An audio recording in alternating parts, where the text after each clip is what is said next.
Salmos 104:19 diz assim: Ele fez a lua para marcar estações, o sol sabe quando deve se pôr.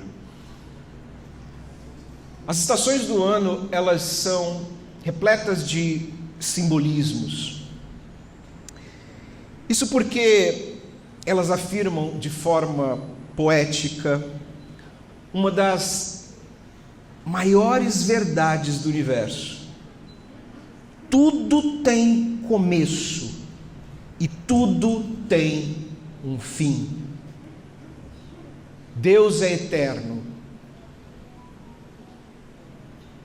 Para lá, Deus não tem começo, Deus não tem fim, Deus é eterno. Mas fora isso, fora Ele, as estações nos lembram que tudo tem começo e tudo tem um fim. E isso pode trazer medo ou pode trazer esperança. Pode trazer alívio, mas também pode trazer pavor. E apesar de todo o mistério em torno das estações, uma coisa é certa: o propósito das estações é renovar. Agora, a renovação, ela é uma moeda muito preciosa. E como toda moeda, ela tem dois lados. Um lado bom e um lado ruim. O lado bom é da fase do ruim para a boa. Quando a gente vem de uma fase muito difícil, muito ruim, e a gente entra através da renovação numa fase boa, isso é maravilhoso. Por exemplo, eu era feio. Pasmem vocês. Mas quando eu me olho hoje e olho para as fotos do passado, eu falo: cara, como Deus é bom. Quando você troca de carro, uma renovação é maravilhoso, né? Aquele cheiro gostoso de carro novo. Mas está pregando prosperidade. Não, é que é bom mesmo. É tão bom que tem crente que deixa os plásticos. Irmão, não faz isso não. Isso não, é sério, isso atrai maldição. Não é verdade, pastor? Quando você renova a cozinha, isso não é muito bom? Você olha para a cozinha e fala assim: amor, eu quero renovar a cozinha. E aí você coloca aqueles planejados maravilhosos. Essa renovação é gostosa demais, é muito legal. O lado ruim é que é o problema. É quando você sai de uma fase boa e vai para uma fase ruim. Quando nós perdemos o emprego dos sonhos. Quando a namorada termina. Quando tudo está tranquilo no seu devido lugar e, de repente, do nada, nós entramos numa fase ruim. Uma fase de doença, uma fase de desespero, uma fase de dores emocionais, questionamentos que te impedem de ter um bom sono, crises existenciais. E o mais interessante é que coisa ruim sempre vem em tropa, né? Sempre vem em bando. Eu lembro que uma vez eu fui sequestrado. E aí passei aquele trauma, aquele sequestro relâmpago. Que é relâmpago, eu acho que só para o bandido, né? Porque para nós parece uma eternidade. Eu ainda orei pelo endemoniado. O cara era da Assembleia de Deus. Porque começou a falar comigo, eu falei: eu era líder de mocidade. Irmão, quem diz assim, líder de mocidade, ou o cara é do samba ou ele é da Assembleia de Deus. Não tem mais lugar para saber. Então, é óbvio que eu acreditei no cara. E aí depois do sequestro, ainda passando aquele trauma, bateram no meu carro. Falei, Jesus amado. Aí passou um pouquinho de tempo, entraram em casa, levaram tudo. Eu lembro que eu cheguei no outro domingo na igreja de chinelo. Mas o maior problema é que nós não entendemos de fato o que é bom e o que é ruim. A gente não entende, porque a gente define o que é bom e o que é ruim por aquilo que nós sentimos. E isso é um problema sério, porque se é por aquilo que a gente sente, que a gente define o que é bom e o que é ruim, aparelho ortodôntico é horrível. Vai doer, é horrível. Mas não é bom? Academia, meu Deus, é um inferno. Mas não é bom? Dieta, então? Aquela que toda segunda a gente começa. A verdade é que o crente, ele sente as coisas conforme o estado emocional dele. E ele tem esse jargão que já vem desde quando a gente tocava essas guaranias de tocou-me, que o crente diz, eu não estou sentindo. Não, hoje eu não estou sentindo de ofertar.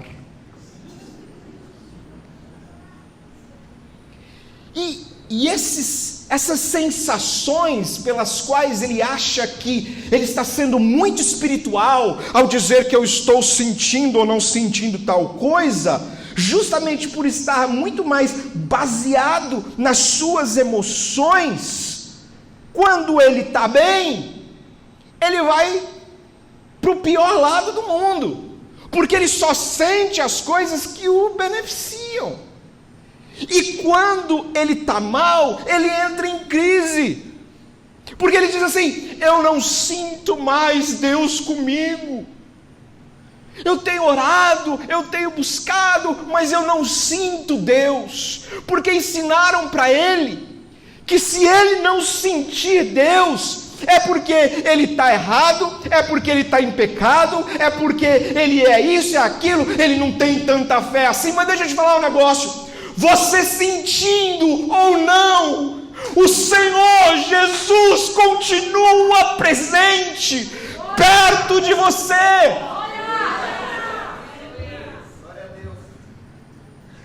É verdade que muitas vezes o Espírito Santo nos guia através das nossas sensações, é verdade isso, mas isso é esporádico. Isso acontece uma vez ou outra. Não é essa vida que parece que a pessoa vive 24 horas conectada com Deus, que eu não sei que conexão é essa, que ela chega no trabalho e, oh, glória a Deus, aleluia, glória ao Senhor. Meu Deus do céu, você está num ambiente corporativo. Você acha que isso é realmente expressar espiritualidade?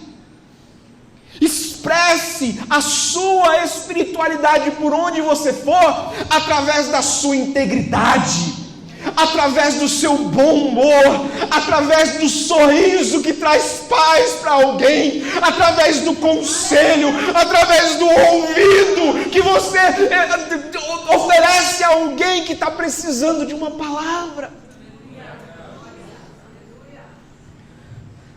Certa vez os discípulos de João Batista chegaram para Jesus e disseram, Jesus, por que só nós e os fariseus é que jejuamos? E os seus discípulos aí? Aí, Jesus conta para eles a parábola do vinho novo. Jesus diz assim: olha, deixa eu falar um negócio para vocês. Ninguém que está com uma calça velha, rasgada, põe nela um tecido novo para fazer o remendo. Porque a calça velha, rasgada, ela já estendeu, laceou tudo que ela podia.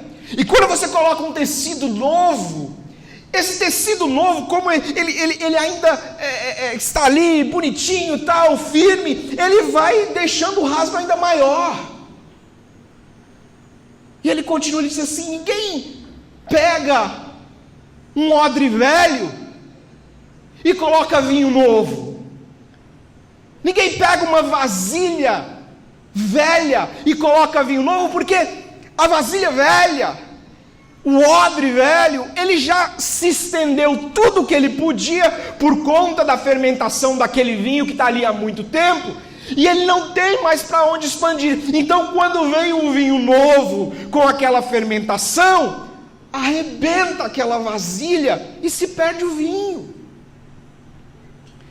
Agora vocês precisam lembrar que João Batista era o último dos profetas. Então, a pergunta dos discípulos está envolta nessa mentalidade do Antigo Testamento, em que se fazia as coisas, ou todo aquele ritualismo, na maioria das vezes para mostrar para os outros que se era muito santo. Jejuava-se, mas se jejuava com uma cara triste, uma cara piedosa. Só que parece que Jesus não está muito preocupado com quem não quer vinho novo. E eu te digo porque eu entendo isso. Eu deduzo isso pelo que disse Mateus e Lucas. Mateus vai dizer que Jesus estava ainda falando, ele estava ainda explicando essa parábola, quando de repente chegou um dos líderes da sinagoga e disse: olha, mestre, a minha filha morreu. O texto de Mateus vai dizer que ele estava ainda falando e ele saiu. Ele deixou os camaradas lá e foi. Eu entendo que Jesus faz isso porque ele não está preocupado em explicar algo precioso para quem não quer novidade de vida, para quem está acostumado com aquilo que é velho, para quem está acostumado com as coisas que foram feitas assim a vida inteira. Porque eu entendo isso, porque Lucas acrescenta ainda uma última frase de Jesus. Ele diz assim: e ninguém, depois de beber o vinho velho, prefere o novo, pois diz, o vinho velho é melhor. Jesus está dizendo que tem gente que se acostumou de tal forma com o vinho velho, que quando alguém lhe dá o novo, ele acha ruim. Ele está bebendo aquele vinho velho, amargo já, sem gosto. Aí quando alguém oferece para ele algo novo: olha, tem novidade para você aqui, tem vinho novo, tem alegria de Deus para você, e coloca no copo, ele prova, ele diz assim: não quero isso não. Sabe por que não quer? Porque aquilo que é novo custa. Para que a novidade de Deus entre na sua vida, você tem que estar disposto a sair da sua zona de conforto. A pessoa se acostumou com a mediocridade, se acostumou com o pouco, se acostumou com o tanto faz, se acostumou com uma vida espiritual medíocre e não quer a novidade de Deus. O paladar já perdeu-se, não consegue sentir o sabor de um louvor maravilhoso como esse.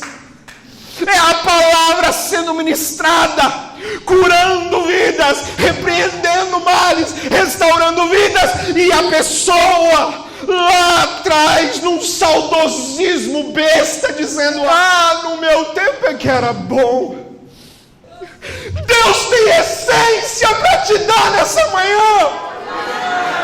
Por que é que você ainda quer vinho velho? Deus define os tempos. Deus define as suas ações conforme os tempos. Foi Ele que estabeleceu o tempo dos reis. Foi Ele que estabeleceu o tempo dos profetas. Foi Ele que antes da fundação do mundo estabeleceu o tempo da graça. E foi Ele que antes de qualquer coisa nesse universo ser formada, estabeleceu Gethsemane Church neste lugar, neste bairro, neste templo.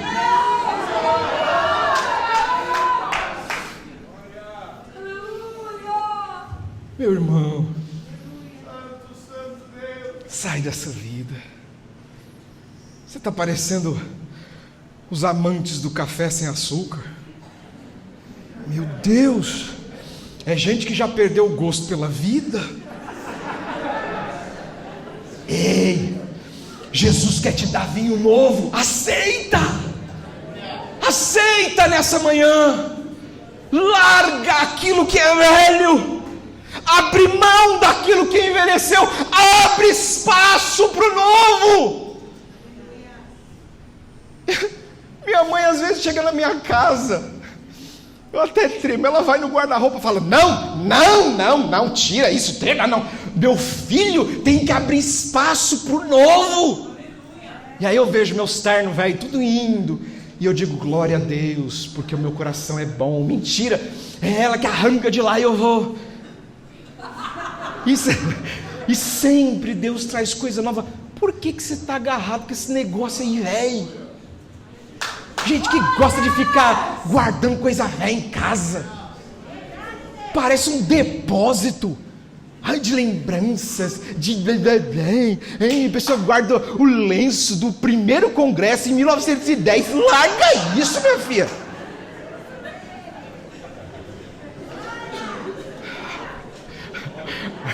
A irmã apontou alguém lá para mim. Jesus, calma, gente.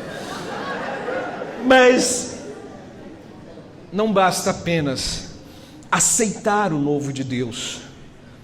É preciso entender as estações de Deus. E eu queria fazer um paralelo com vocês das estações do ano. Começando pelo inverno. Os invernos, eles são tempos frios e escuros. É tempo de crescer para baixo, criar raízes. Inverno é um tempo que muitas vezes você quer se isolar, mas você precisa entender que no frio da vida, nada melhor do que o abraço amigo. Você precisa largar mão dessa vida em que você quer abraçar todos os seus problemas e não compartilhar com ninguém. Por que é que você acha que você tem estrutura suficiente para aguentar tudo isso? Algumas pessoas dizem que Deus não dá um problema maior do que você possa suportar, mas o que o texto diz não é isso. O que o texto diz é que Deus não nos dá tentação além das nossas forças. Então entenda uma coisa: Deus vai sim permitir que você tenha um problema acima das suas forças. Roger, como assim? Paulo vai dizer, através de Lucas lá em Atos, que chegou um momento que eles estavam naufragados ali e eles não viam as estrelas. De dia eles não viam o sol e de noite eles não viam as estrelas, ou seja, eles não tinham como se guiar, pastor. E aí, quando eles estavam perdidos há muito tempo, o texto vai dizer: e nós perdemos a esperança. Paulo, ou Lucas escrevendo, mas está lá no livro de Atos, que eles perderam a esperança. Sabe por que Deus dá um problema acima das tuas forças? Para você pedir ajuda. Você precisa parar com essa ideia de que você pode tudo sozinha. Você precisa parar com essa bobagem de que é o homem da casa, que eu tenho que aguentar, que eu tenho que segurar. Daqui a pouco te estoura uma veia nesse coração, meu filho. Para! Abre mão, compartilha, conta, fala. Meu filho, daqui a pouco você está parecendo o Chuck Norris lá do Jonas. Porque o Jonas não parece o Chuck Norris entrando na cidade com a metralhadora e aquela faixinha ridícula na cabeça, dizendo: vai morrer todo mundo, vai morrer todo mundo. E aí Deus se arrepende, porque a graça de Deus se manifesta no Antigo Testamento também. E aí as expectativas de Jonas são frustradas e ele fica emburrado, azedo, reclamando.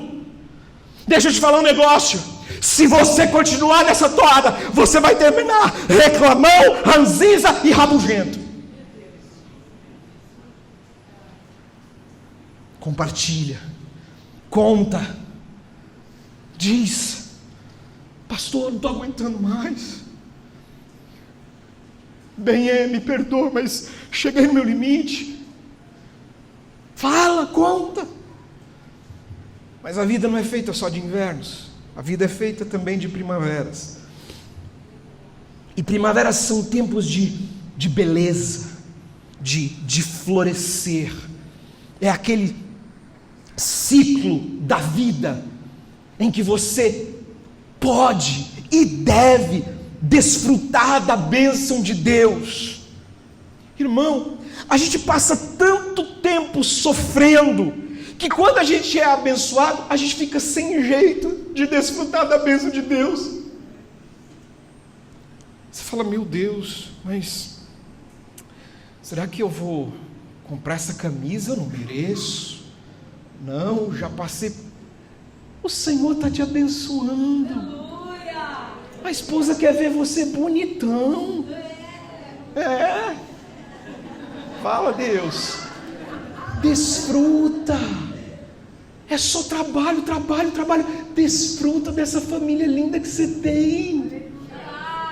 Desfruta da simples ideia, do simples prazer de chegar em casa e sua bebê vir correndo dizendo: papai, papai. Desfruta.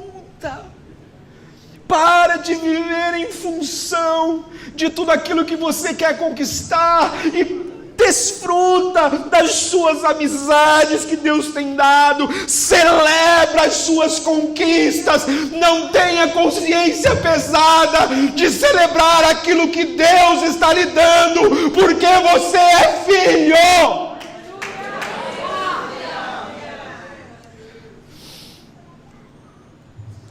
E aí nós temos o verão. Verão é tempo de lazer e de descanso. Ei, até Deus descansou. Ele não precisava, mas para nos ensinar, Ele viu que o que Ele tinha feito era muito bom e disse: agora eu vou descansar. Por que você quer viver essa vida frenética? Me escuta. Para de confundir ativismo de igreja com intimidade com Deus. Eu vou falar de novo, reflete nisso. Para de confundir ativismo de igreja com intimidade com Deus. Ei, as atividades da igreja são uma bênção, mas nem todas elas geram intimidade com Deus, porque não é esse o propósito. Muitas das atividades da igreja é para gerar comunhão. é para abençoar outras vidas, como o evento que vocês vão fazer, é para vir aqui leve, é para vir aqui, pode vir de bermuda, pastor? É para vir fritar o raio do pastel, tem que vir. E não precisa ficar lá no pastel assim, glória a Deus, aleluia. Não precisa.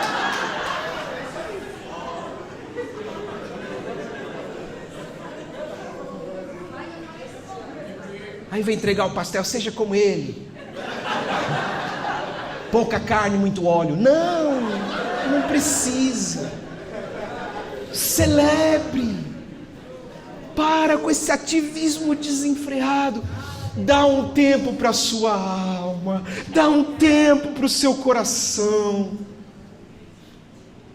E finalmente, nós temos o outono. E o outono é tempo de deixar ir. Nós estamos entre amigos e eu preciso confessar para você. Essa foi uma das mensagens mais difíceis que o Senhor já me deu. E eu vou te dizer por quê. Porque quase sempre que eu ministro a partir de coisas que o Senhor me ensinou. Eu não lembro da vez que o Senhor me mandou dizer algo que eu ainda não aprendi. E chegou o dia. Eu estou pregando para mim. E isso é muito pesado.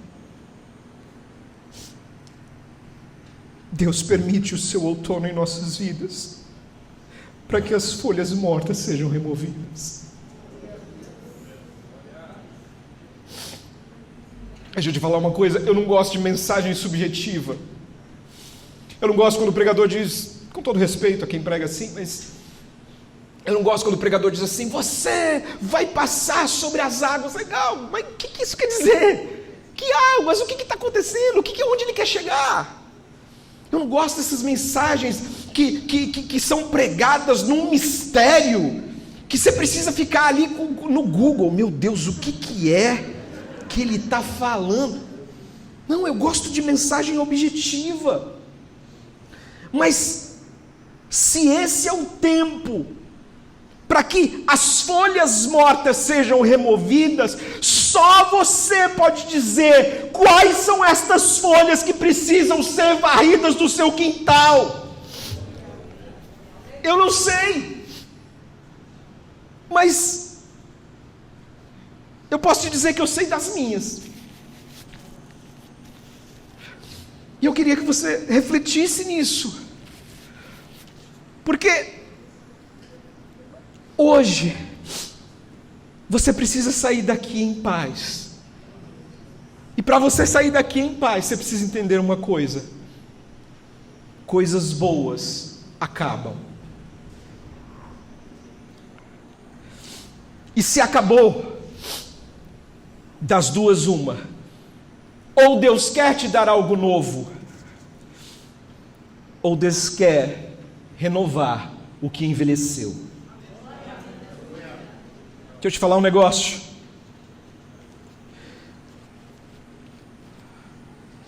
Às vezes a gente chega na igreja e a gente escuta muito que você não vai sair daqui do jeito que você entrou. Isso quer dizer que você não vai sair daqui triste. Só que por conta desse triunfalismo, nós estamos endemonizando a tristeza. Parece que crente não pode ficar triste de jeito nenhum. E eu tenho uma palavra de Deus para você: deixa a tristeza cumprir o seu papel. Por quê, Roger? Porque esse desprezo pela tristeza, por que você fica repreendendo a tristeza, se a Bíblia diz que é melhor o dia do luto? É no dia da tristeza que você para e tenta entender onde é que errou. E muitas vezes você encontra. É por isso que em Divertidamente, a tristeza é a grande heroína da trama. E se você não tem filho, você não faz ideia do que eu estou falando.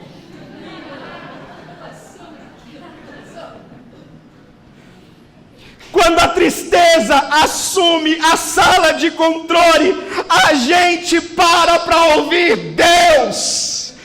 Eu vou falar de novo.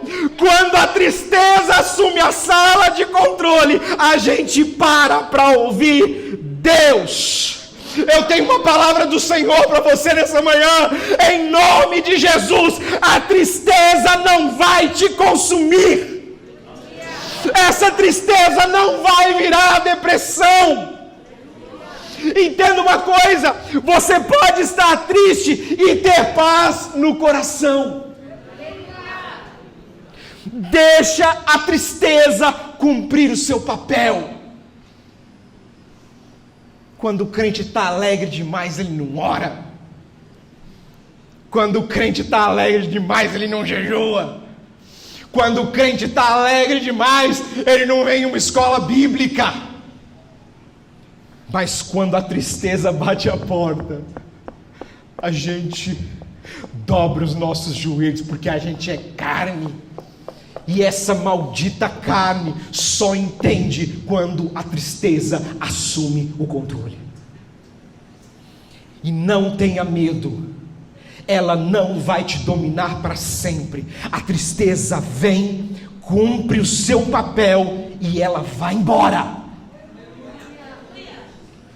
Por isso eu quero encerrar te dando 3 conselhos. Primeiro, num dos momentos mais sombrios da minha vida, o outono mais dolorido, eu ligava para minha mãe em desespero. Quantas vezes eu não liguei para minha mãe de madrugada, porque eu não estava conseguindo dormir, e minha mãe precisava orar para acalmar a minha alma, e ela sempre me dizia: filho, você não pode pular nenhuma fase. Talvez você esteja lutando errado com essa dor que está te afligindo. Talvez você esteja dizendo para Deus: Senhor, arranca essa dor da minha vida. E talvez, só talvez, a sua estratégia precise mudar. Que tal baixar as suas armas espirituais, como você está chamando? Que tal fazer hoje a oração de Maria? Senhor, cumpre em mim o teu querer. Eu não sei o porquê a minha vida está nesse caos, mas cumpre em mim o teu querer. Deus, enquanto o Senhor não realizar em mim aquilo que tu queres, apenas, Senhor, me dá a tua graça. Tua graça me basta, Jesus.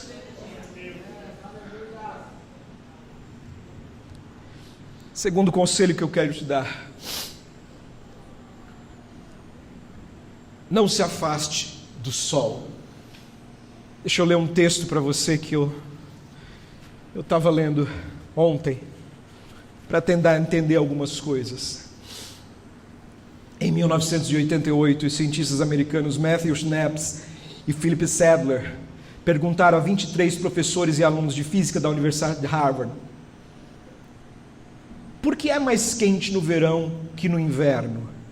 Apenas 2 acertaram. Todos os outros responderam que era por causa da variação na distância entre a Terra e o Sol. Ou seja, o que determina as estações não é a proximidade do Sol, como a gente aprendeu. A Terra está mais próxima do Sol, então está verão. A Terra está mais distante, então está inverno. Não é assim. E foi lendo esse artigo que eu refleti. Não importa quão frio esteja, não importa quantas folhas estejam caindo no seu quintal, o Senhor permanece ao seu lado.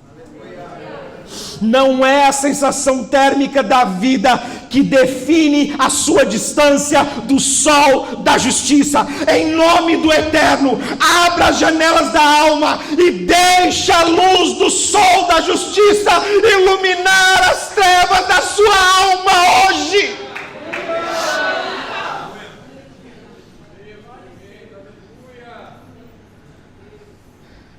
Vocês cutucaram a alma de um assembleano hoje e tem um louvor que diz assim: deixa penetrar a luz, deixa penetrar a luz, que a formosa luz de Deus fulgure em ti. Tudo desafinado. E serás feliz assim. Deixa penetrar a luz, deixa penetrar a luz, que a formosa luz de Deus fulgure em ti, e serás feliz assim.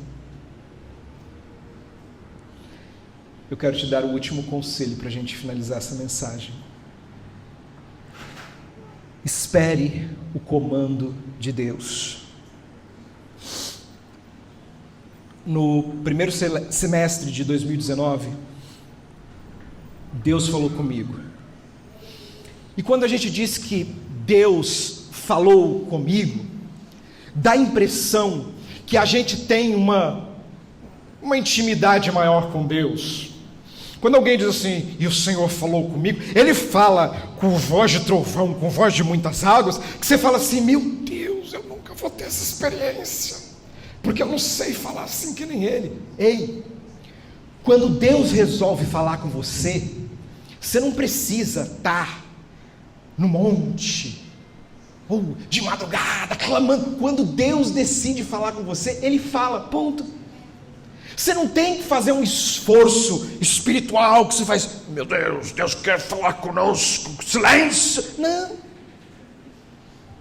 Eu estava um dia em casa e o Senhor falou assim, filho, se prepara, porque no final deste ano eu vou mudar toda a sua vida. Com aquela convicção, isso era primeiro semestre ainda, devia ser, acho que abril. Eu orei, refleti, liguei para meus pais, falei, pai, mãe, o Senhor falou comigo. E para um assembleano, você fala, o Senhor falou comigo, acabou, né? Aí eu disse para eles, eu falei, eu preciso da ajuda de vocês, porque o Senhor me disse que eu preciso concluir tudo que eu tenho pendente, porque no final do ano, Ele vai mudar a minha vida. E eu não tenho condições de trabalhar e fazer TCC, finalizar a faculdade, fazer os meus projetos.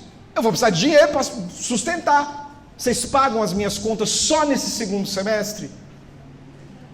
Pai e a mãe falaram, conta com a gente. Como é bom ter pai e mãe crente, né?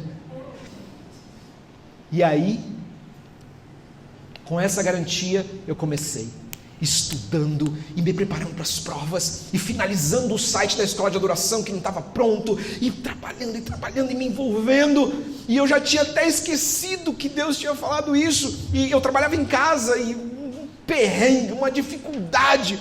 Quando foi no final do ano, uma empresa me ligou, disse assim, Roger, a gente queria muito que você apresentasse para a gente um planejamento de marketing, você tem condições? Eu falei, claro. Só que eu nem estava pensando naquilo e fiz o meu melhor e apresentei. Quando eu terminei de apresentar, eles estavam boquiabertos. Era online, né? E eu vendo ali a sala, eles olhavam para o outro assim, com uma cara de satisfação. Aí alguém tentou dar uma, né, meio comedido ali, falou assim, tá bom, Roger, então a gente volta a se falar.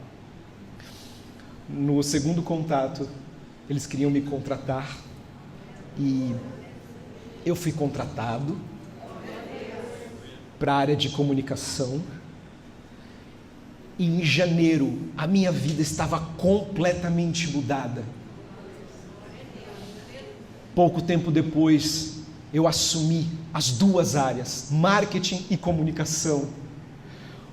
Hoje, eu estou realizado profissionalmente depois de tantos anos. Irmão, eu já vendi coxinha no Grêmio de uma indústria. Eu já trabalhei na feira vendendo banana. Eu era vendedor de tecnologia. Depois eu fui analista de sistemas durante muitos anos. E tentando me encontrar e não sabia para que era tudo isso. E fui estudar comunicação e marketing. E enquanto eu estava estudando aquilo, o meu chefe na época disse assim: para que você está estudando isso? Você não vai usar isso nunca, larga esse curso. E eu estudando e me empenhando. Hoje eu posso criar projetos para a área comercial porque eu fui um vendedor. Eu posso criar projetos para a área de sistemas porque eu sou analista de sistemas. Eu posso fazer várias coisas, sabe por quê? Porque ao longo da minha carreira, e tem gente já entendendo o que Deus quer falar com você, porque ao longo da minha carreira, Deus foi me dando várias experiências, que eu dizia assim: para que isso? Para que eu preciso estar neste lugar? Para que eu preciso passar por isso? E hoje, tudo que eu faço profissionalmente é resultado daquilo que eu vim plantando na minha vida profissional. Deixa eu te falar um negócio. Tudo o que Deus está permitindo na sua vida tem um propósito. E deixa eu te dar um conselho de Deus. Alguém pegou um versículo isolado, lá de quando eu acho que Jesus fala com Marta, se eu não me engano, e diz assim: Marta, o que eu faço agora você não entende, mas lá na frente você vai entender. E aí os pregadores pegam esse versículo isolado e querem fazer dele doutrina, e querem fazer dele regra. Deixa eu te falar um negócio: o Senhor não tem obrigação de lhe explicar nada, e eu vou te explicar o porquê. Quando Jó estava sofrendo no pior do seu estado mais profundo ali de dores, Deus aparece. E quando Deus aparece, você fala: bom, agora Deus vai explicar. Agora Deus vai explicar porque houve uma aposta ali, que Deus apostou no Jó. Sabe o que Deus faz?